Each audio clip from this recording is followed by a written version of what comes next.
Hello everybody, it's David. Merry Christmas. I hope you're having a wonderful festive season wherever you are, whether it's warm, whether it's cold, whether you're with people, whether you're by yourself. I hope holidays go well and you start 2024 with hope, with love, and with lots of positive vibes, because I think they're really important for the world going forward. I've just finished a semester in which I've completed 9 lectures. Now, professors are not normally meant to teach 9 lectures. They're not really meant to do 5 or 6, which is my normal workload, but it really shows how popular Korean studies is at the moment. There's been people coming from all over the world wanting to learn about Korea. One of my responsibilities is to try to give them an environment, some ideas where they can learn more about Korea. And so what I just want to do in this episode is just to go through some of the ideas that we've talked about in these Korean studies lectures. Some of them are theories. I think they're powerful ideas that people either think they're right or wrong, but they provide a map in which we can try to understand the world. And some of the ones I'll give you are ones that really resonated with students, and they took them away and applied them to their own lives and how they see things. So I thought I'd give you some of these ideas in this episode and try to apply them in a Korean context, because that's what this podcast is generally about. Before I start, I just want to give a quick thank you to some people. I'm sure I'm going to miss some names, but there's been a lot of love and support across social media through various platforms, whether it's Instagram, YouTube, LinkedIn, Facebook, and beyond. So just a very quick shout out to Philip Gauman, Martin Sketchley, Britzman in Busan, Alexandra Klebrink, Cody Schumann in Ansan, JW Han 2086 on YouTube, Michael Duffy, The Aggressive Monkey, Matt Clement, Rubis, Silk Inc., Zyra, Mika, Maria Opria, Kay. I'm sure there's lots more, but I just had a quick look through various things and I saw all these messages and support. So just a thank you to those people and a thank you to everybody else if you're listening to this. Let's start with some ideas, shall we? One of the first ideas that I want to give to you, and this was an idea that was introduced to me by Professor Paul Young-bin Kim. He was on the podcast. We talked about psychology. And great shout out to him, because he's been a fantastic friend over the last year or so in which I've got to know him. We exchange emails regularly. He's started his own podcast since coming on mine. So he's obviously got the bug. I've influenced some people to start doing their own. So Paul Young-bin Kim, thank you for everything you've done. And if you haven't heard the episode with him, go and check it out. He introduced me to a gentleman called David Matsumoto. Now, David Matsumoto is a professor of psychology at San Francisco State University, and he wrote a 2007 paper called Culture, Context, and Behavior. So it's a fairly recent idea, and I think that's one of my jobs, to try to stay up to date with ideas and give them to students. There's a lot of value in Kierkegaard and Nietzsche and Plato and Aristotle and Changzu and Lao Tzu. I read them, but I also try to give students the new things. Now, Matsumoto's basic idea in this 2007 paper, and he says, I'll just quote him, he says, culture is a solution to the problem of how to survive given the problems in the environment, the physical and social needs that must be addressed, and the tools available. Just to break that down, culture is a solution to a problem. That's something that I've been using a lot quite recently. Now, what does he mean by culture is a solution to a problem? Well, different environments give us different problems. They give us problems, but as humans, we all want to survive. That's this thing that we have inside us. And so tropical climates give us this problem. Arid climates give us this problem. Rainforests, deserts. But then you go forward and like the flats and the fjords and all the different areas, but also the modern metropolis, the modern city gives us also, it's a different environment. It gives us different problems. And so in order to survive in these different environments, we find ways to get food. We find ways to communicate with each other. We find ways to dress. We find ways to simply get through life. And what we produce then is culture. So culture arrives again as this solution to a problem. And It's a specific solution to a specific problem. That's what culture is. And so when people would live in hanoks in South Korea, the traditional house, the hanok, they would live in these because it provided a great protection to the environmental conditions here. They didn't live in igloos, they didn't live in tents, they didn't live in other things, but they lived in hanoks predominantly. And why? Because they were good in the summer and they were good in winter. Now, people don't live in hanoks anymore. They live in these great big apartment buildings that have gone up not only across Seoul, but across the entire country. Why don't people live in hanoks anymore? The culture is changing. People don't wear hanboks in Korea anymore. The traditional way of dressing has changed. Now, if you go into Korea, you'll see hanboks at the palaces where foreigners put them on for free to enter the palaces. But people wear hoodies now. People wear crop tops. People wear baggy jeans. People wear trainers. Culture is always changing. Culture is dynamic, and culture arises as a solution to the problem. So if you're a student, if you're an office worker in South Korea, Seoul provides a specific problem to you. The problem is you've got to get on the subway, you've got to get to work, you've got to walk across there, you've got to go in the elevators. And quite simply, a hanbok is not the best solution to that problem. The best solution is the current clothes that we wear. That's why Korean people have the long padding, which is the source of much memes. It's not just about clothes. It's not just about houses, right? Let's break it back. Let's go to religions and ideologies, and then we'll come to more modern things. Confucianism. Confucianism is a word that we often associate with Northeast Asia. Now, we can call Confucianism a solution to a problem. When Confucianism was first coming, if we go back to Confucius himself, Kongzi, he emerged sort of 2,000, 2,500 years ago in the Warring States period. China was in disarray. There was no unity. There was lots of feudal lords fighting against each other. And so there was this great need for order. There was a great need for the Chinese people to come together and establish a system and escape the Warring States period.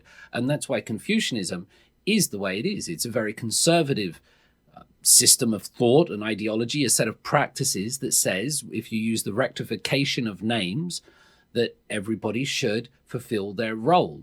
The king should be the king, the ruler should be the ruler, the husband should be the husband, the subject should be the subject. If everybody just stays in their assigned place, then there will be harmony. Things go into chaos, things go into disorder when people start putting their own individual desires, their own individual personalities above the needs of the greater good. So with China in great disarray at the time, the Warring States period, Confucianism comes along as a solution to that problem. And the solution is, hey, everybody just stay in your position, stay in your roles, and there will be harmony. So we can see Confucianism in that way. Let's take Christianity, let's take Islam, take Judaism. Imagine you're walking through the deserts of the Middle East 2,000 years ago. Now, there'd be lots of problems in that environment. One of the problems might be that people are attacking and killing each other. One of the problems might be that people are having sex with their family members, which produces all genetic difficulties. Another problem might be that people are eating the wrong foods and they're getting food poisoning and other things. And another problem might be that they're taking revenge on others when they feel wronged. Now, this isn't necessarily going to lead to a lot of survival. Christianity comes along as a solution to all of those things. It says, hey, stop killing other people. If you do that's going to be a solution to all of this warring. It also comes along and says, okay, you're only allowed to marry one person. Like, stop having sex with your family members or your cousins or things like this. Just have one. And then it says, don't eat these foods, just eat these. And so if we take Christianity, whether we'll avoid the conversation about whether God is real or all things, take out the metaphysical aspects of it, but just look at what it asks people to do. These things would all be conducive to survival in that particular environment. And that's why it emerges and that's why it's successful. Sometimes I think it's important not to look at ideas as whether they're right or wrong, but whether they're useful. To look at things as whether they're right or wrong is not always the best case. When you look at the evolution of ideas, ideas often survive because they're useful. And when they're no longer useful, then they kind of fall out of fashion. So we can see things as deep and profound. Through Matsumoto's theory, we can see things as deep and profound as religions and ideologies as being a solution to a problem. Let's take something slightly more superficial, which would be ice Americano. Now, in Korea, they have this expression, oljuga. It's incredibly cold out here at the moment. It's -7, -10. I was playing football last night, and it was cold out there. But despite the cold, South Koreans will still drink ice Americano a lot. And it's amazing because 20 years ago, 18, 19 years ago when I first came, they weren't drinking coffee as much. It was all green tea, and they had this sort of brown hazelnut coffee. But the coffee culture that's everywhere in Korea today, everyone's drinking coffee, and there's coffee shops on all street corners. But the coffee culture is not people sitting out in the street, sipping an espresso and lounging about while they discuss existentialism and Sartre. It's not that. Korean people are buying a big, large iced Americano in a plastic cup with a straw and getting it to go. That's this new culture that has emerged. And it's a culture because Matsumoto would call it a culture because the majority of people do it. Probably I should try to break this down, but he breaks it down into three things. If everybody does something, it's described as human nature. So everybody eats, everybody sleeps, everybody wants to reproduce. And so this is part of human nature. If only one person does something, if we go to the other end of this tripart spectrum, if only one person does something, that's more based on personality. So if you order a double shot espresso with a serving of sweet potato latte in there and some vanilla syrup, that's a very unusual drink. But if one person does that, it's not a culture, it's more a personality. A culture is when the majority of people in a country adopt something, and that's why we can call it a culture, according to Matsumoto's framework. And the majority of people in South Korea drink coffee, and they drink these large ice Americanos. Now, it's emerged as a culture. Why? Because if we use this same framework again, it's a solution to a problem. What this means is that Korean people are busy, and so they need the caffeine. They're working long hours, they're studying long hours, they're sleeping very little. This has all been confirmed by other guests on the podcast. And so they need the caffeine. And so they get it. But they also value value for money. They really put a focus on value for money. They don't want to go out and spend $7, $8 on a coffee. They're going to these mega coffee and Pektabang and Compost Coffee, these places where you can get very large ice Americanos for 2,000-3,000 won. It's very cheap. The other thing is they're getting it in plastic cups. They're getting it to go. Why? Because bali, they're busy. They've got to get places. And so this large ice Americano in a plastic cup, which you'll see everywhere in South Korea, even in winter, which is the amazing thing. As I get old, I drink hot Americanos now because the ice Americanos make me too cold, quite simply. But it's emerged because, quite simply, it's this solution to a problem of being busy, of being tired, of wanting value for money. And so this ice Americano is a perfect solution to that. I'll give one more example of this solution to a problem and see if this makes sense to you, which is that, excuse me, the low birth rate. The low birth rate in South Korea, it's reported all over the world as Korea's going extinct. And I hear a lot of these things, which is, fascinating to me because when I go to the school and pick up my kids and things like that, you see the mothers there, you see the young children. I'm around, although I'm at university, around my kids and around their friends and around their schools and their piano academies. I see lots of young children. And so I'm not gripped by this existential fear that Korea is going to go extinct because I see lots of young people in the country. Nevertheless, fewer and fewer people are having children here. Why is that? The low birth rate is a problem. But Matsumoto would say, no, it's not. He wouldn't say that. But if we use his framework, we can say the low birth rate is not a problem. It's a solution to a problem. We're looking at it completely the wrong way. Now, let's go back to the 1970s, where Korea had a really high birth rate. Families were having 5, 6 kids, and the government had to put out announcements saying, please stop having children. There are these posters, you can see them online, where they're sort of saying 2 is enough, stop having kids, because they didn't have enough rice, they didn't have enough food, and they couldn't support large families anymore. So it's amazing how it's changed in the last half century or so. In the past, people had large families. Why did they have large families? Is it because large families are inherently better than small families? Well, no. In Matsumoto's framework, a large family is a solution to a problem. The solution to the problem, the problems are, if you live in an agricultural society, which many things were, you needed lots of people, family members, children to work the farm. There was a lot of work that needed to be done. There was also the problem of child mortality rates and longevity. Lots of children would not make it past an early age. That's why in Korea you sort of have the doljanchi, you have the 100-day celebration, the 1-year celebration, because to make it that far was a cause for celebration, because sadly many children didn't. And so large families were a solution to the problem. Now, the specific environment of the past posed that problem, and the solution was large families. Now, the current environment gives us new problems. And the solution to the problem today, if you want to survive, well, you've got to get a job, you've got to have some money, you've got to have a house, you've got to look good, you've got to maintain your body, you've got to keep all of these things going. And so the solution to that problem that modern life in Seoul provides, we all want to survive, and to survive we have to go through these things. The solution is to give up kids. The solution is to not have children. Sometimes this is referred to as the 삼포세대, the 3 giving up generation. They give up sort of dating and marriage and children, because quite simply people want to survive. And so the low birth rate is not the problem. Instead, it's the solution to the problem.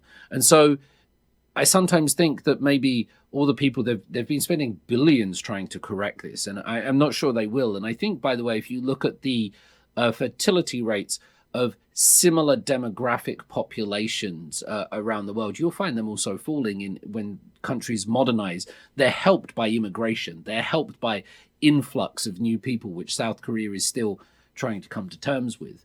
But this is a solution to a problem. So if we want to address it, we've got to look at the environment rather than the birth rate itself. It's the same thing with apartments.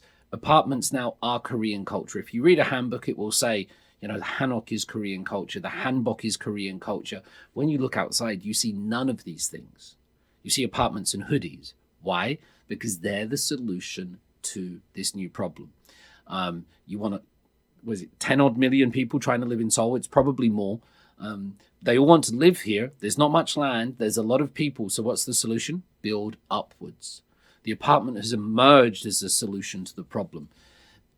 I've gone through a few examples of this. You could also sort of look at K-pop. You could look at wearing masks. Basically, look at what a majority of people do in any country, Korea or otherwise, and then ask yourself, has that emerged as a solution to a problem? This is the framework that Matsumoto tries to provide. I think it's very appealing. I think it helps us see things quite differently, because a lot of the time we have it twisted. What we think we are seeing is a problem, but it's not.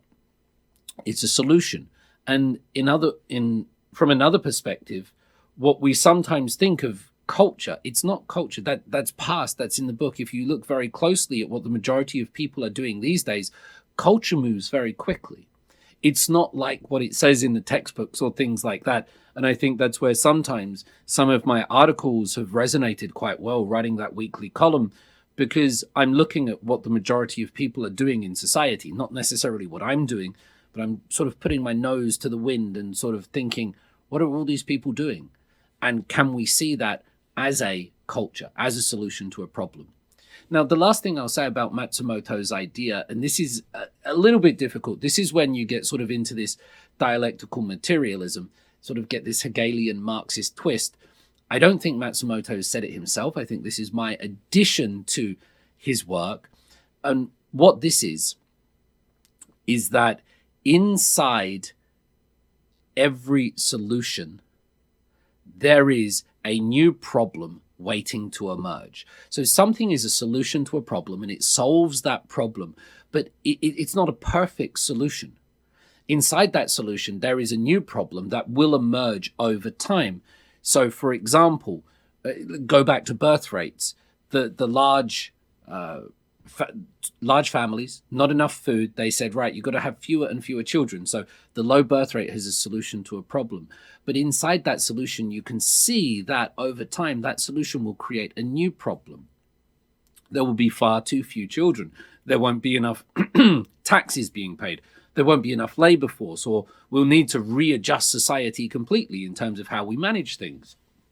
So it's a solution for a time, but over time it will become a problem, and that problem will require a new solution. That solution will come along, but it will also become a problem over time. So it's like that thesis, antithesis, synthesis idea, and there you get that forward movement. Take isoamericanos. Isoamericanos have emerged as a solution to a problem. They help people get around. They caffeinate them. It's very cheap. They can do it on the move. But it's also a problem. And it's a problem because the plastic, like we can't keep doing this. We can't keep buying 2 or 3 a day ourselves, every person, and then throwing them away. It's really unsustainable in the long run, and there will need to be a new solution to this consumption of coffee. Maybe it will be caffeine pills. I don't know. We'll get it injected, or we'll just think about coffee and caffeine will appear in our bloodstream. I'm not quite sure how this will work, but it's a solution right now, but it will become a problem over time. So this is David Matsumoto and his 2007 idea. I'd love to know what you think about it. I'd love to know if you can think of any other applicable examples, or maybe things where it doesn't quite work out. But when you think of culture, think of it as a solution to a problem and see if that works for you. My students tend to love it, and they come up with all of these different things. The young Indonesian women, the Muslim women that wear their hijabs in my class, we can see the hijab as possibly a solution to a problem as well, because come from hot places. That's why they dress like that a lot of the time. What we sort of see is this innate or embedded or this very deep, profound religious culture. Sometimes things as deep as religion are that as well. That's David Matsumoto. Another person that I would like to introduce today, and one that a lot of my students like, this is the Korean-German philosopher Byung Chul, or Byung Chul Han, whichever way you like to look at it. He's written a huge number of books. His books are generally very short. They're quite easy to read. His big one is The Burnout Society, Piroshawe, in which he talks about people suffering from perhaps ennui, suffering from perhaps this lack of motivation. And what I'll try to say about Byung Chul is a couple of his ideas here. The first one is he's always comparing the past to the present. He's comparing these two things. And we have this idea, it sort of goes on Neil Postman's work. Neil Postman wrote a book called Amusing Ourselves to Death. It's a fascinating book. It was written back in the 1980s, I think, and it was about the emergence of television. But it really describes the modern world. You can read it today, and it still makes so much sense. Now, Neil Postman takes the view that it wasn't George Orwell that we should be worried about. George Orwell produced this, his name became an adjective. How cool is that? This Orwellian society, this totalitarian, this big brother, this North Korea, this Stalinist state that's always watching and oppressing you psychologically, physically, spiritually. We don't live in an Orwellian society. We sometimes get these sort of suggestions that we do, there's so much CCTV. But in places like South Korea, if you're in Western Europe, if you're in North America, wherever you are in the world, we don't live in Orwellian societies. Neil Postman compared the Orwellian society to the Aldous Huxley society that he produces in A Brave New World, in which we are given everything that we want, and it's the freedom, it's the things that we love that will cause our downfall, not the things that we hate. So in the Orwellian society, it's about the burning of books, it's about the taking away of knowledge, it's about the control of information. You can see that in places like North Korea, where they don't have access to the internet, they don't have these things. In South Korea or wherever we are, we have every possible book on our phone, on our computer. We have it all right here, but we don't read them. You don't need to burn the books in a society like ours because nobody will read them anyway. And it's that Byung Chul is picking up on, that sometimes it's the things that we love. Sometimes it's this freedom that can be very oppressive. It's kind of paradoxical, but freedom causes us oppression. Freedom causes us pain. It's really interesting to note that as Korea has become more democratic, more modernized, Korea has become more successful, that its suicide rate and mental health rates have also increased. And why is that? Why do people suffer more mental health problems? Why do we see suicide rising as South Korea has got richer and more prosperous and more advanced and also more free from dictators, more free from having to wake up every morning at 6, 7 a.m. and do your early morning exercises and be careful what you say and only watch state-sponsored TV. That's all gone. We don't live in that society anymore. Byung Chul sort of says that there's a difference. The past he describes as a should society, and modern society is described as a can society. So in the past, there were people that told you what you should do. Your parents, for example, would tell you who you should marry. Your parents would tell you what you should wear. Your parents would tell you where you should live. This came from your parents. And when you went to school, your teachers, your professors, your masters, they would tell you what you should study. They would tell you what the answers were. And then in terms of morality, priests and vicars and monks and rabbis, they would tell you what you should think, what you should believe, what should be right and wrong. And the presidents would tell you what you should do in society. And so there was all of this should imposed on you. And now this should was very impressive, but there was a specific source of where that should came from. And so when your parents sort of told you, no, you should do your homework and you can't go out and you're grounded for 1 week, you were very angry, but there was a source for your anger. It was that person right there that was oppressing you, and you could sort of release that stress, release that anger through art. You could punch a wall, you could go for a run, but there was some kind of valve that you could twist. I remember hearing a story, I think might be from Matt Van Valkenburg, that was saying that in the 1970s, when there was very little toilet paper, people used to use newspapers and things like that in the outhouses in South Korea. That President Park Chung-hee was on a lot of the different pages because it was a state built to promote him in certain ways. And so when people went to the toilet, they would sometimes say, well, I'm going to use this page today. And it was a page with the president's face on. And so they would literally go into the toilet and then wiping their private parts with a photo of the president's face. And so there was a way they could kind of release that frustration about living under a very sort of oppressive leader that told them what they should do. And that, it's not to say that oppression is good, but having an outlet for that oppression. That was the should society of the past. Now we live in a can society, Byung Chul says. And so if, for example, a young adult goes to their parents, or they come to me and they say, Professor, I'm going to graduate. I don't know what job to get. I don't know what field to go into. Now, you imagine this to be very progressive, but the professor or the parent might say, well, you can do whatever you want. You go to your parents and you say, what shall I do, Mum? And you say, well, you can do whatever you want, darling. And the professor says, you can study anything you like. What do you want to do? And that, it feels very open. It feels very beautiful. It feels very progressive. It feels very modern. But sometimes people hear that and they go, I don't know. I don't know what I want to do. I don't know. Can you tell me what I should do, please? Sometimes people respond well to orders. They respond well. I remember when I spoke to the three chaps about the military service, Inu, Andy, and Charlie. I think it was Inu specifically, but the other two kind of agreed with him. They liked not having to make decisions. This was the time you got up, and this was what you ate, and this is when you did this, and it was all very regulated, and it helped them deal with other things because they didn't have to make any other decisions in their life. It can be quite difficult to make decisions, but now we have to make decisions on everything. Some people, excuse me, lots of talking, lots of cold air last night on the football pitch. Some people respond really well to freedom. Some people shine.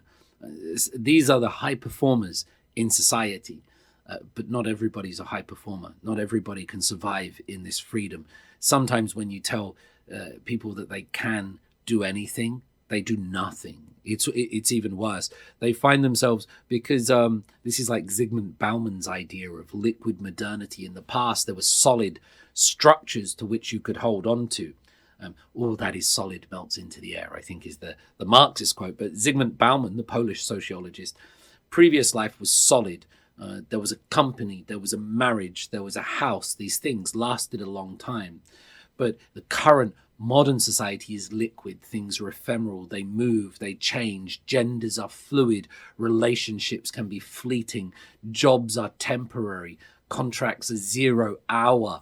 Insta stories are 24-hour disposable. WhatsApp messages disappear.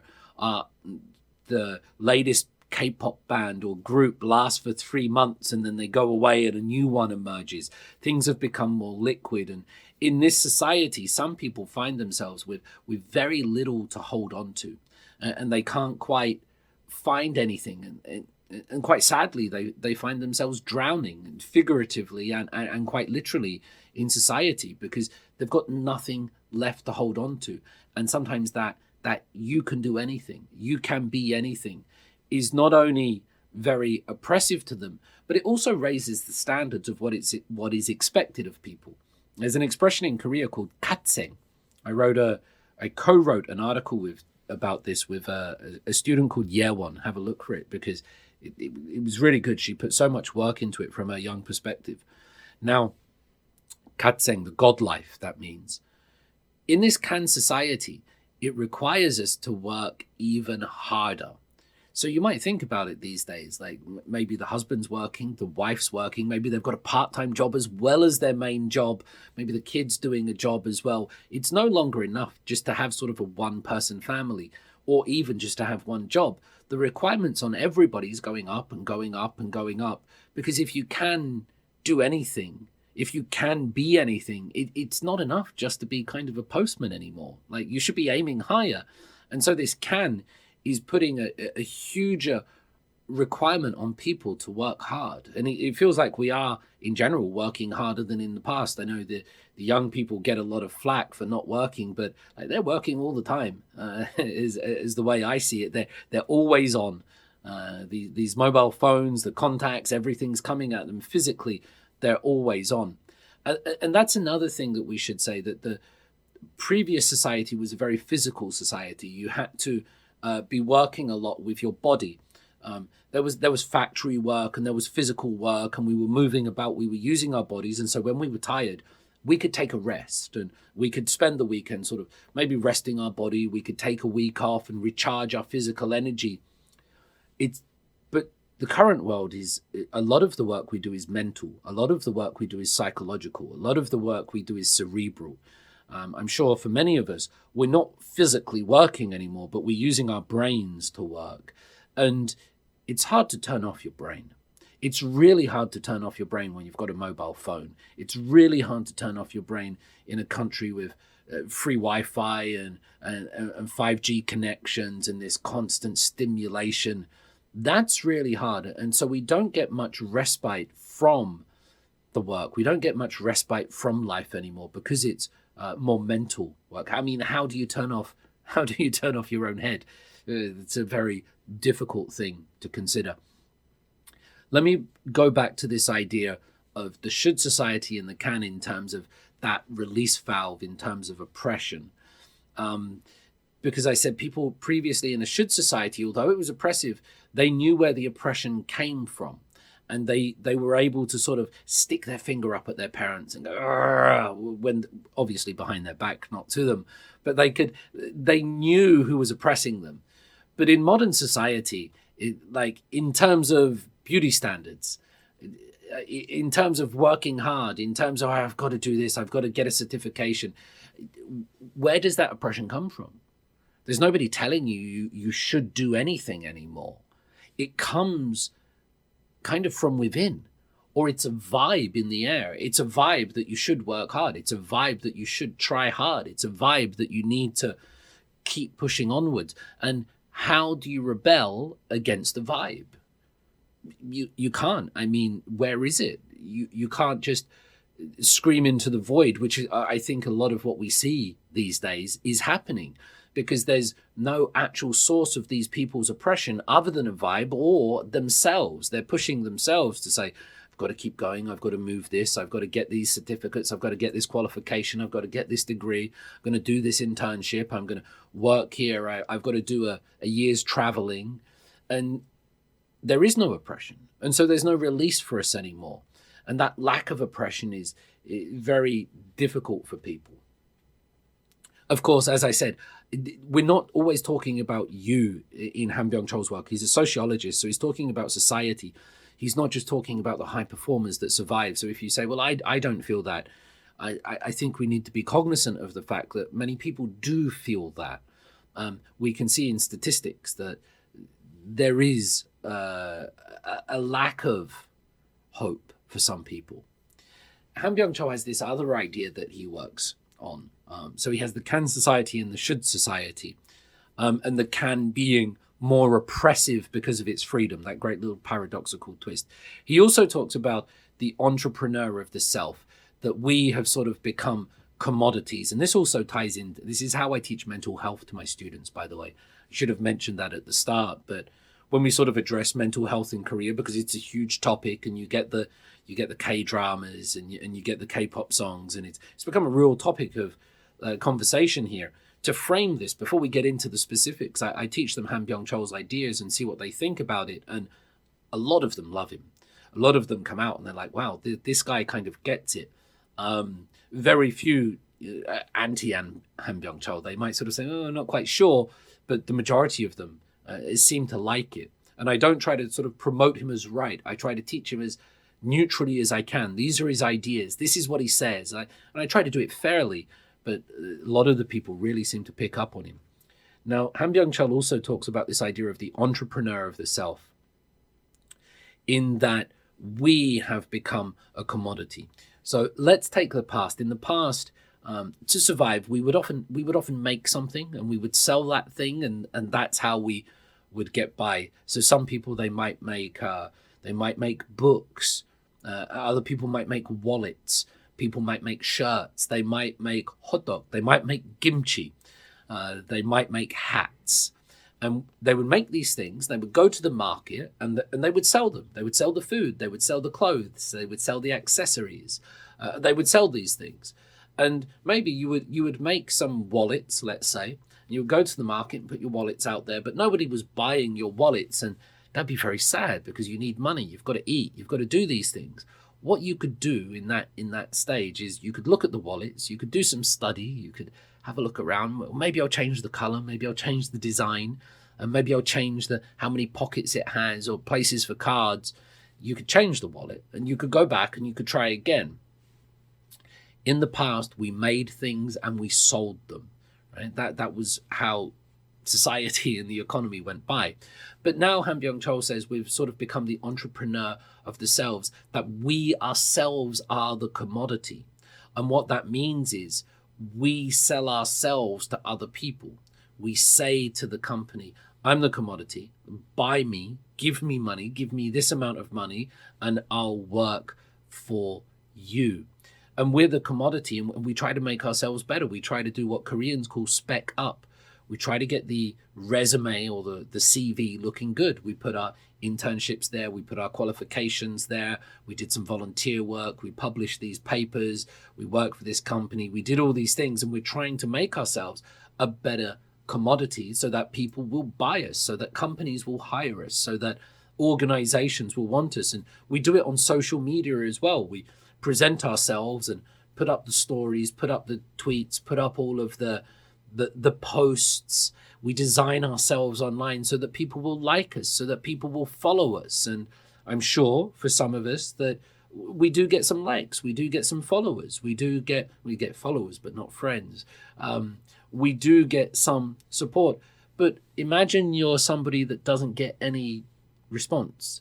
Like, imagine people don't hire you. Imagine people don't follow you. Imagine people don't like your things. In the past, you could change how you made the wallet, because the wallet was the commodity that was bought and sold. But in the modern society, if you are the commodity that is being bought and sold, how do you change yourself? That kind of hits different. That cuts really deep, right? You are the thing that is undesirable. That's a very bad thing to hear about. And I think this all ties into this, the way that we would think it's the old people will say, you have it so well today. You have it so good today, sorry. Like, all of these freedoms, and yet you complain.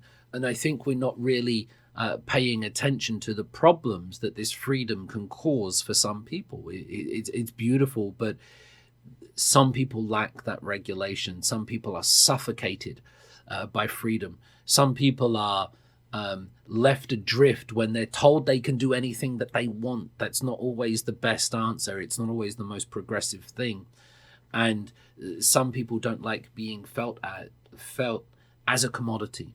This is how sort of Byung Chul sees a lot of the modern world, and he sees that ennui, and he's asking us to not to go back to oppression, but to find different things in life, to find what might be described as the yobek, the negative space, to find a bit of yoyu, to find a bit of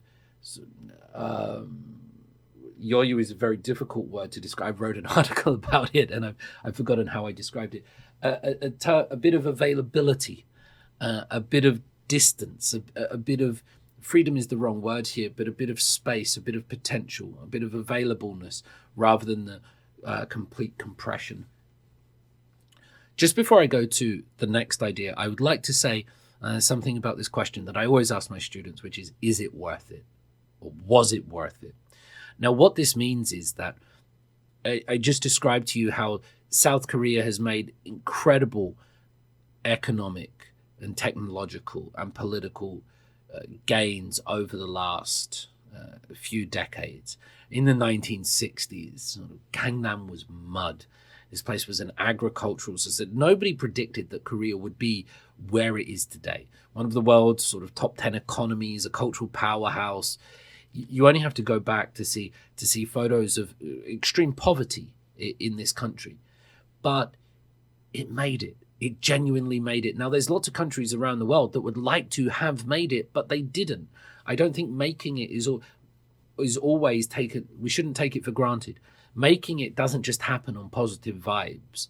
You can't just say, well, I hope we're rich too, and it will happen. A lot of my Indonesian students or students from Southeast Asia, they look at South Korea and go, I wish our country was a bit like that. I wish we had this. It's not something that comes, not all of them do, but some. It's not something that just happens. It's not something that comes naturally. So South Korea should be applauded for what it has achieved. Because in a parallel universe or something, it's in a completely different place right now. We wouldn't be talking about it, but it did achieve it. Now, alongside that, you have the mental health things. You have the suicide rates. You have the dark side, right? As people are apt to use that expression. You have the sort of plasticity and the lack of authenticity in the K-pop. Might be also argued that K-pop is a solution to a problem, by the way, because Korea wants legitimacy in the eyes of the Western world. It wants to be recognized. It wants love. It wants to be known as the Korea rather than the North Korea. So K-pop is just a solution to a problem. And in that, you can see the next problem arising, that it's becoming too English, becoming boring, becoming devoid of anything Korean. When you've got Ed Sheeran or somebody writing your songs, it's what's K-pop about it? Anyway, is it worth it? Was it worth it? Korea has achieved so much. And alongside that, there have been problems. I often use this quote from RM Namjoon, the leader of BTS, when he was interviewed by a Spanish newspaper, and they said to him, "Hey, you guys are depressed. You're working too hard. You should calm down." And he turned around to them and he said, "You guys just don't get it. Korea had nothing. We were poor. Well, I think he mentions England and France were going around colonizing other countries and doing this. We had nothing, and we had to get somewhere. And so we worked fucking hard." He swears in there, which I find really interesting. And of course, to achieve all of what we've achieved so quickly, there's going to be side effects. But don't tell us to calm down, because you don't get it. And I think that's a really interesting idea, because he understands history. He knows what's going on. Korea didn't ask to be divided. Korea didn't ask to be colonized. It didn't ask for the imperialism and the Western powers to come. It didn't ask for any of that. It's dealing with it. Was it worth it? Was it worth it? There's a great story by the writer Ursula K. Le Guin, and it's called The Ones Who Walk Away from Omelas. There's another BTS link here, because I think they use it in one of their videos. If you can remember which one, please tell me. Now, Ursula K. Le Guin's short story, The Ones Who Walk Away from Omelas, it describes a perfect state, a state in which there's music and there's dancing and there's celebrations and there's festivities, and it's kind of like heaven almost. It's a utopia. It's a place where everything works. It's great. And yet, underneath the city, in a small room, there is a young girl, and she's trapped sort of in a cage or in a cell, and the cell's not high enough for her to stand up, and it's not wide enough for her to lie down. So she's permanently in this sort of crouched position, and she's old enough to remember being taken away from her parents, from her mother, and being put in this place. Now she's there covered in her own filth and excrement. She's naked, and as long as this girl stays in there by herself, in this cell where she can't stand, she can't lie down, crouched, naked, in her own filth, abandoned, as long as she stays in there, Omelas will survive and prosper. And is it worth it? Is it worth it? It's like the trolley problem, when you have, one person dying or 5 people. We have deontology, we have consequentialism. How do we make our moral decisions? Is it worth one person suffering for 5 people to prosper? Is it worth one person suffering for 10 people, 10 million people to prosper? Is it worth it? That's the question that Ursula K. Le Guin asks in her short story, and that's why some people walk away from Omelas, which is this haunting image, very hard to come to terms with. Now, when you look at Korea, it's achieved so much, and there are also some bad sides, and we have to ask ourselves, is it worth it? Was it worth it? And a lot of people look at me and go, yeah, it was. And then some people look at me and go, well, and you can see this spark in their eye where they say, maybe we should walk away from Omelas or something. It's an incredibly difficult question to ask. Was it worth it? Was it worth it? I think for so many people it was. And then for some it wasn't. And then how do we do those numbers? Right? Because it's okay to talk about utopias and dystopias and all of these things, but real life is neither of those. Real life is right outside that door. And is it worth it? What do you think? George Orwell was a huge critic of Stalin. I sometimes talk about George Orwell in a couple of things, and this is related to is it worth it? I sometimes talk about Orwell in terms of why narrative moves us more than fact. Because George Orwell would write these political essays sort of decrying the Soviet Union and Stalin and the gulags and these things. And nobody really paid him any attention. And then he wrote Animal Farm. He wrote about some pigs and some horses and some talking animals. And everyone went, oh, I get it now. This makes so much sense. People were moved more by fiction than they were by fact. People were moved more by a story. than they were by the reality. And that's why sometimes, for example, you can have statistics and people can tell you what the third quarter percentage change was. And it won't move people. We're not moved by facts. We're not moved by statistics as much. There might be some people that are, but in general, most people, but we're moved by a story. We're moved by a story. And that's so important that we don't always get stories these days. We don't get, that's why so many people sort of love the Harry Potters and the Twilights and the Marvels, and I don't think people love the Marvels anymore, but it's why the Korean feminist movement maybe is defined by books like Kim Ji-young, 82년생, or the mental health. We think of Extraordinary Attorney Yu, we think of characters, we think of dramas, we get these Jean Baudrillard hyper-real versions of things that move us more than the facts themselves. I love that idea that we're moved by fiction more than fact. There's some power or some wisdom in there. If you want to change somebody's mind, don't give them some data, give them a story. When a Soviet Union, this is what I've heard, right? When was it worth it? The ones who walk away from MLS. When a Soviet Union diplomat ambassador was visiting the UK, there was like a meeting happening, and was talking about the progress the Soviet Union was making.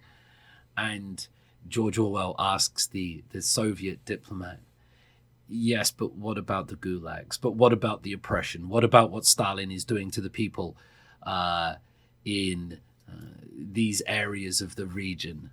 And the Soviet diplomat says, well, my friend, to make an omelette, you need to break a few eggs. To which George Orwell then replied, yes, but where is the omelette? Soviet Union had no omelette. It collapsed in on itself when they signed themselves out of existence on Christmas Day in the 90s. Right? They said, this is done. It doesn't work. There was no omelette. South Korea does have an omelette. Right? Whatever you want to describe it, South Korea has an omelette. Was it worth it? There's the question of, was it worth it? I just mentioned K-pop briefly, so I'll say something about Mark Fisher. I teach my students Mark Fisher. So from Byung Chul to Mark Fisher. Now, Byung Chul said that society is so obsessed with neophilia. We're always asking for the new. We're always trying to become something. It's not enough to be. We always have to become. And so we're always trying to become someone new. We're trying to improve our resume, trying to get something. He was focused on this neophilia. Mark Fisher was focused on the idea of nostalgia. And so he has this opposite view. Mark Fisher, British social cultural critic, he died in 2017. But I find a lot of his work very interesting. And it seems to resonate with some students when they think about culture. Now, Mark Fisher's idea is the slow cancellation of the future. The future is being cancelled. The future is going away from us. He started his book, Capitalist Realism, with this line, which is sometimes attributed to Slavoj Žižek. It's sometimes attributed to Frederick Jameson. But Mark Fisher starts his book with it. It's easier to imagine the end of the world than the end of capitalism. Now, this is a really interesting idea because if my students, they can imagine another global pandemic because they've lived through one. They can imagine climate change and global warming destroying the world. They can imagine that. They can imagine nuclear bombs and all this war. They can imagine that. And they can imagine zombie outbreaks, less likely. But they can imagine those things because they've seen the movies and the dramas. All of these things are possible futures for them. And then you ask them, can you imagine a world where you go into a coffee shop and you get a coffee and you don't have to pay for it? They're like, no, what are you talking about? It's easier to imagine the end of the world than the end of capitalism. There is no alternative. When the Soviet Union puts itself out of existence, right, it signs itself, dissolves itself, It's kind of like the end of ideology. This is Daniel Bell's idea that in the 60s, the 70s, the 80s, or Francis Fukuyama's idea, people would stay up in the night arguing about ideology. Which is the right way forward? Is it communism? Is it socialism? Is it capitalism? What's going on? Are we still having that argument?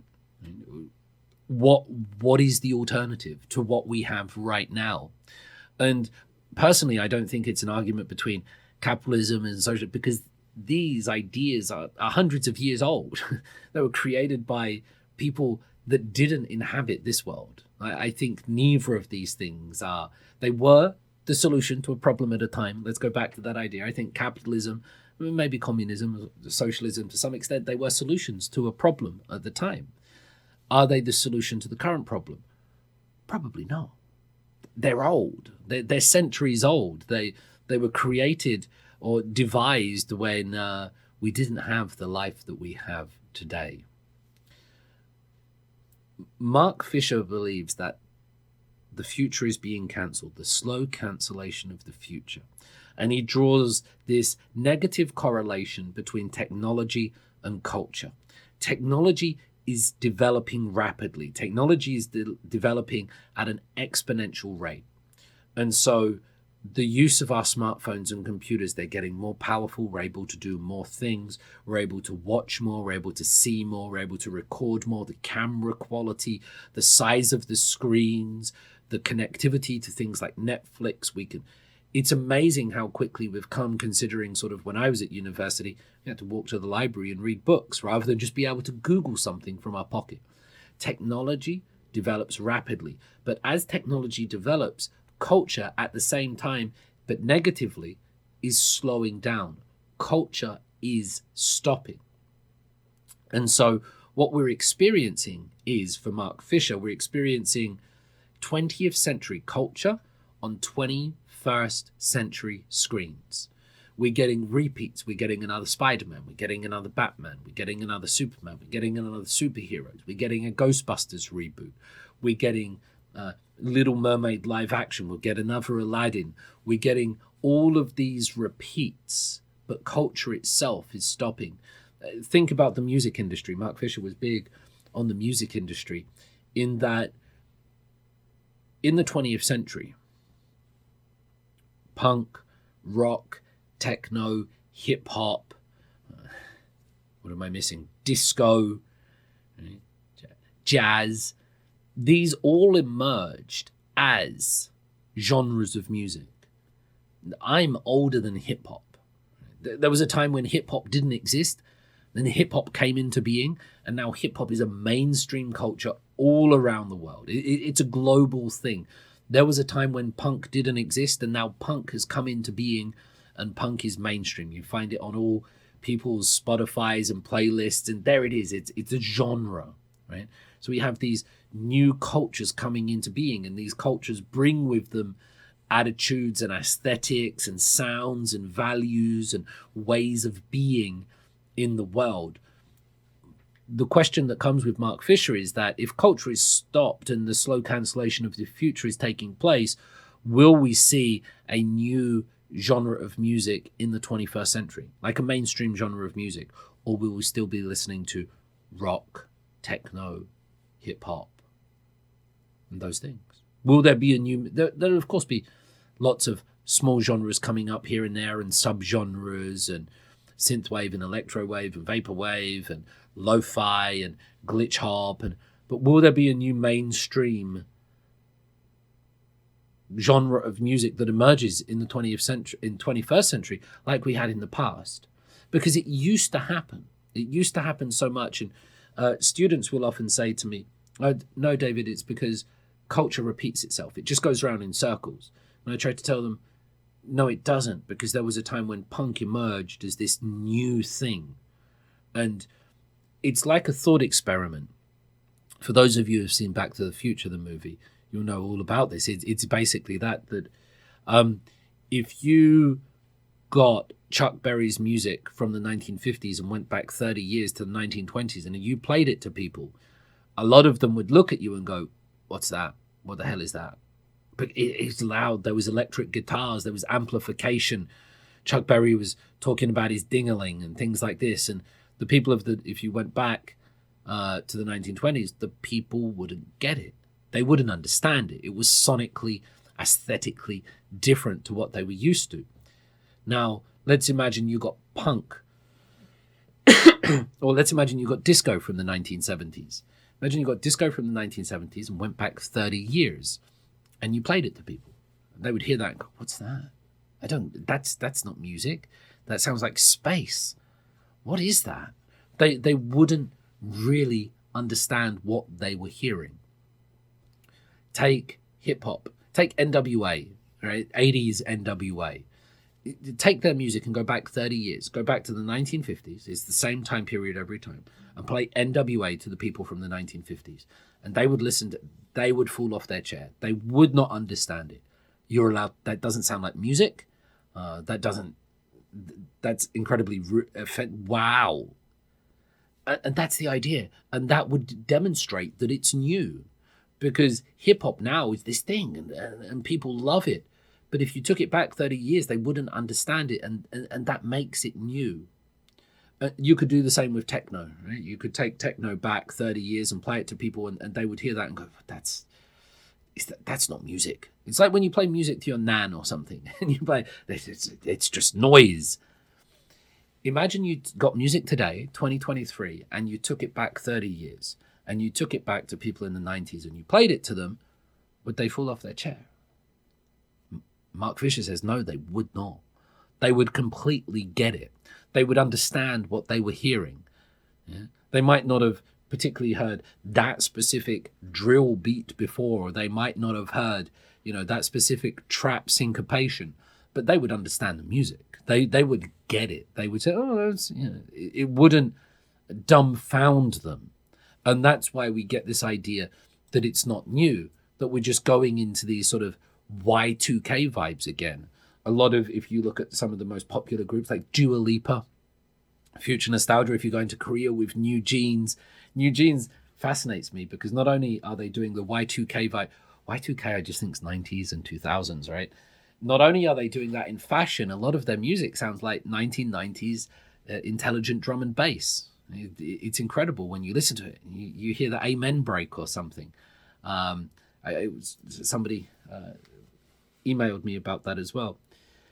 Why do people look to the past? Well, when you have anxieties and uncertainties about the future, you look to the past and you find stability there, you find safety there, because new things are risky.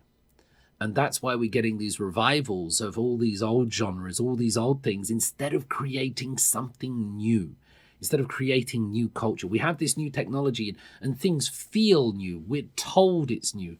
We're told that what we're experiencing, this is new stuff. But really, Mark Fisher says it's not. It's new technology, but it's not new culture. Now, in terms of the slow cancellation of the future, in the past, we had a vision of the future. We had a vision of the future and we built it. And so if you go to the 1950s, the 1960s, I'm not a big Star Trek person or anything like that, or Doctor Who. I don't watch these things. I'm sorry if you like them. But when you saw those things, they had these like computers in their pocket that they would pull out and sort of communicate with people in other places. And this was absolutely impossible at the time, right? These wireless devices, and they would video each other. But we created that. We created that vision of the future. The idea is that in the past, we had a vision of the future and then we created it and we're living in it. If you ask young people today, and I do this every year, ask young people today, what does the future look like? And they'll be like, I don't know. So somebody might say flying cars. And I say like, that's not a new vision of the future. That's an old, it's Blade Runner. It's Star Wars. Come on, there needs to be a new vision. Young people today, we have drones, right? Drones are the flying cars, and drones can deliver your Amazon package, or they can bomb children in Gaza. That's what they do. Not very pleasant. But what does the future look like? Are we still just living in 80s retro vibes? Where's the new vision? Where's the new ideology? Where's the new things to replace capitalism and socialism in the 60s and the 70s? Maybe it's because the old people don't give young people a chance. Maybe it's psychological. Maybe it's related to power and hegemony. For Mark Fisher, it was kind of related to capitalism because capitalism abandons the future and repetition of the past is driven by profit and safety. Because the next Marvel movie, it might not be great art. It's not going to be an amazing piece of cinema, but it will make money. New Coldplay record, right? Will it be amazing art? Probably not. Will it make money? Yeah. And so we have these things that are driven by profit and safety because new things fail. New things are subversive. When new things come along, they are, by their very nature, counterculture. They challenge the status quo. They push against the established order. And they try to do something that has not been done before. So when punk comes along, it's a middle finger to the establishment. And then, it's really interesting when new genres come along, people decry them and call them evil, or they say it's corrupting the youth or it's against morality. So when rock and roll comes along, it's the music of the devil. And then rock eventually becomes an established genre. And when punk comes along, it's corrupting the youth and it's terrible. And then punk becomes, Green Day and Avril Lavigne and Blink-182 and nice, yeah. Hip-hop, the same thing. When hip-hop comes along, everybody sort of worries about it. And there are these moral, it's framed, it's really interesting that it's framed in moral worries about society. And what it is people trying to protect the status quo. But eventually they realize that people like this and it can be incorporated into the status quo and it can go mainstream. K-pop was the same. In 1992, in the early 90s, when Sotaji comes out, Sotaji and Boys was 1992 to 1996, he was banned from television. His lyrics were taken out of his songs. They said that he was doing all of this bad stuff. K-pop was also counterculture. It was subversive. When he did this kind of, it's called his television debut. It's not the very first one, but he goes on this music performance, Sotaji, and they perform their first song, Nan Areo, and they get the lowest score of the night. The judges look at them and go, that's not music. What do you do? Maybe you're focusing on your dancing too much and you forgot to write lyrics and melody or something. But the critics pan him. And then spends 17 weeks at number one and K-pop, boom, there it is. It's then. And so new things, when they come along, they're a middle finger. They challenge the status quo. And it's becoming harder and harder to do that. Will there be, and also new things fail. When sometimes new things come out, they don't always achieve immediate success, or they become sort of this cult thing and then they become really popular 20 years later. What we're seeing is maybe the lack of new things challenging the status quo. The status quo has got so big that any attempt to challenge it just reinforces it. And I'll give you two examples here. One is Squid Game and one is Parasite, which is that they're both seen as critiques of capitalism. They're both seen as highlighting the immense inequality that we have in our societies. And yet they made so much money. Criticizing capitalism is one of the most profitable things that you can do in society. So even if you try to rally against it, it just makes it stronger. Now, this isn't an argument for the opposite of capitalism. It's not trying to say we should all be Marxists or socialists. It's just trying to reinforce the strength, the capitalist realism, which was Fisher's argument, the strength that capitalism holds, that even if you criticize it, it just strengthens it even more. Why does it strengthen it even more? Why does something like Parasite or Squid Game, and there are many others, but just to use some Korean cultural context, why does it just reinforce rather than bring about change? There's this idea of catharsis. It's kind of similar when Byung Chul talked about needing this release. We need something. We need an object of our oppression to be able to release. Now, in terms of catharsis, when we go and watch Parasite, when we watch Squid Game, it's performing our anti-capitalism for us. And so we inherently know that, yeah, there's some inequality, and there's a lot of homeless people over there, and there's poor people over there. And is it really fair that these people have billions of dollars and these people have none? Is it really fair that these people earn millions of dollars or won for dancing and singing other people's songs, and these teachers and these doctors and these nurses and these factory workers have nothing? How is that? We inherently know that there's this unfairness, and we feel it deep in our bones. And then we go and watch Squid Game, we go and watch Parasite, we go and watch these things, and it resolves our feelings for us. It performs our anti-capitalism for us. And so we go and watch it, and then we come out of the cinema watching Parasite, and we say to our friend, that was good. Yeah, wow, that's that money thing, yeah, that inequality, yeah. Shall we go to Starbucks? Sounds good. And so we go to Starbucks. And then we continue to consume with impunity. We continue to consume. And if we didn't, there's an idea that if we didn't have these movies, it might be better for us, because that feeling of inequality, those feelings, that tapangot, that suffocating feeling would not be resolved. And then we would be required to go out and take action. We would be required to go out and do something about it to solve those moments of inequality. But the content does it for us. It performs our anti-capitalism for us. And so we're stuck in this never-ending loop. There's this quote from Antonio Gramsci, which is this: "The old world is dying, the new world struggles to be born. Now is the time of monsters." And this is a really interesting thing, because Gramsci did this in 1920, his prison notebooks. But I think there's some interesting take in it, because the old world is dying. Is like modern capitalism and democracy, are they working? They're working to some extent, but when you get a choice of these candidates, are we really putting forward the best candidates in our democracy, or just the richest and most influential people? Is capitalism really working when we see this growing inequality, and these mega rich people and these mega poor people? It's getting harder to just afford a house, just to get your car running.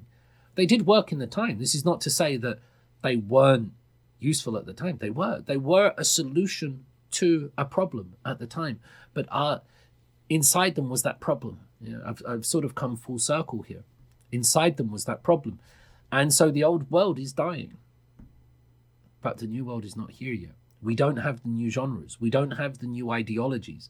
We can't imagine what this new world will be. And so now is the time of monsters. Figurative monsters, of course, but we're left grasping, and I wonder when and if it might change. Mark Fisher saw no change coming. He was very he was very pessimistic, so much so to the extent that he took his own life, because he didn't see any hope. For Mark Fisher's hope, read one of his essays, which was really recommended to me first by Colin Marshall, one of my guests. We talked about Korean civilization. Fascinating chap, great to drink with. Great on Twitter, by the way, Colin Marshall. And Exiting the Vampire Castle. The second half of this Mark Fisher essay, the first half is about Jeremy Paxman and Russell Brand, and it's very British politics and of a time. But in the second half of that, he wrote something that got him sort of cancelled by the left. Mark Fisher was of the left, but he got cancelled by the left because he sort of rallied against identity. He rallied against sort of cancel culture. He rallied against everything that he was seeing and said, we need to go to something different. We need something. And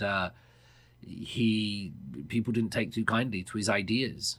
They were so doubling down on intersectionality and identity and these things that a lot of them disavowed him, and he found himself without a home. If we go to that Gramsci quote, the old world is dying, the new world struggles to be born. now is the time of monsters. We're left in this limbo where, even if people say they're talking about progressive ideas, often they're not. They're just talking about old ideas, right? Capitalism, socialism, communism, democracy. These are all old, really old ideas. And the music, it's old. Where's the new world? Where's this new one? Where's something politically, culturally, aesthetically, economically, that when you hear it, you fall off your seat? Like when you take something back 30 years. We need somebody from the future, 30 years or whenever this happens, to come and tell us about what the new world will be, and we'll look at it and go, that's not possible. And then it will be new. Because if we understand it, it's not new. That's a really important part of this. Would it be 30 years? Would it be 300 years? Will it be 3 years? Will it ever? There's this quote it's attributed to Lenin. I don't know if I'm allowed to quote Lenin, but I will. But it's a really nice idea. And Lenin says something like this: there are decades where nothing happens, and there are years where centuries happen. That's the basic idea of it.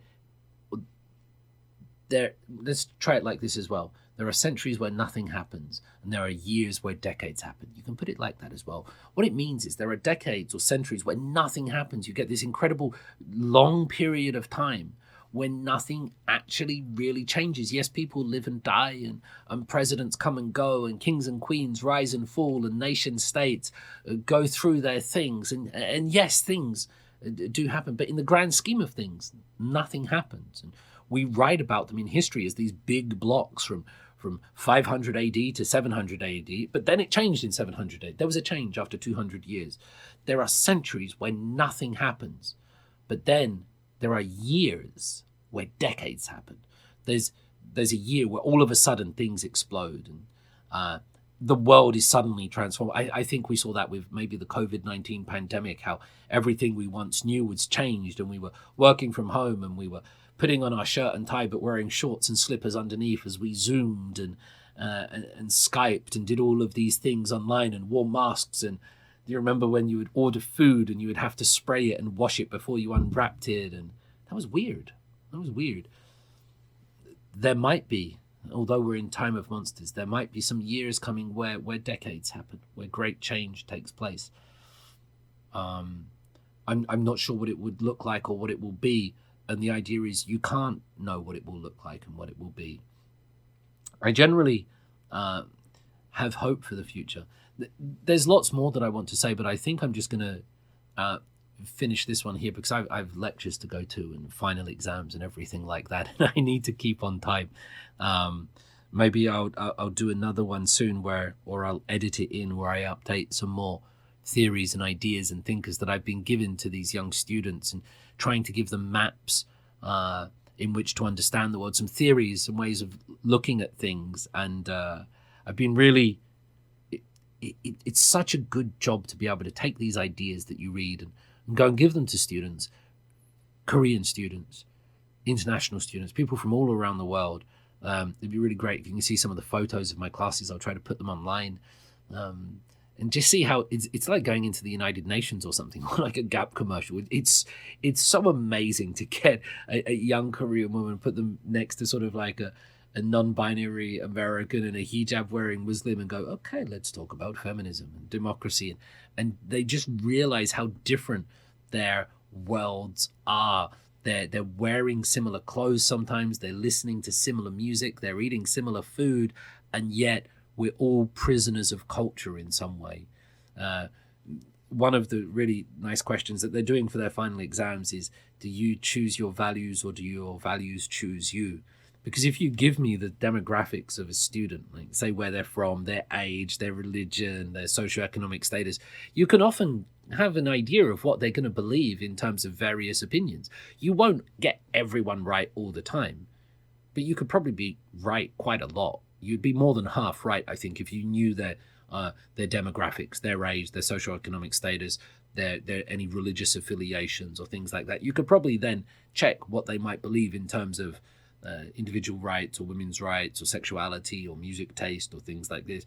You'd be right more often than you would be wrong, I think. And so do we choose our values or do our values choose us? Are we a prisoner of culture? that we're bound to like these things or believe these things according to who we are. And when you put people together and they realize that, oh, wow, you believe something completely different from me, and yet I like you and I respect you, and our beliefs are so fundamentally different because we come from different times, from different parts of the world, from different cultures, from different spaces. That's fascinating to see. It's fascinating to see. And what's really good about it is that they treat each other with love. There's no fighting. When you go online, there's so much antagonism, there's so much spite, there's so much attack, there's so much violence, there's so much bad news, there's so much despondency. The news essentially is like, here's 10 negative stories and now the weather. There's very little hope online. But when I go into these classes and I drop these explosive ideas and theories on them and get them to try to discuss them, they give me hope. The real world gives me hope. I'm not really sure that the online world gives me hope. And so there's a lesson in there, I think. And it's also interesting how they treat each other with so much love.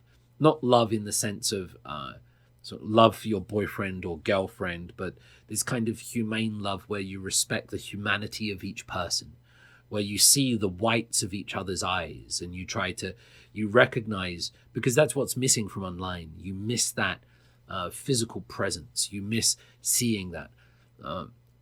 There's a lot of people that attack me online for my articles, for my work and things like that. And the people that do it most vociferously are the people that have never met me. They've never seen me in real life. I'm just some idea in their head, I think.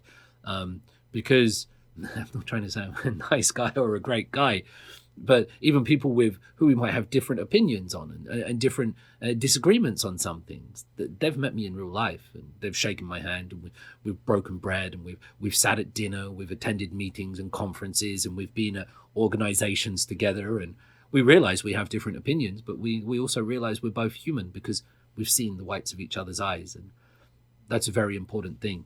And seeing young people in these classes gives me hope. Gives me hope for the future. I don't know what the future will look like. I hope to see some of it, but it will be their world, not ours. And I believe that they will find some solutions to the problem. They won't be perfect solutions, but they will be solutions nonetheless. That's a good place to leave this. Come sort of full circle through David Matsumoto, Byung Chul, Mark Fisher, a bit of Ursula K. Le Guin, George Orwell, Aldous Huxley, Neil Postman in there. Some of these ideas that I've been going across with students. There's more, but for now, thank you very much. Merry Christmas, happy holidays, and see you all again soon.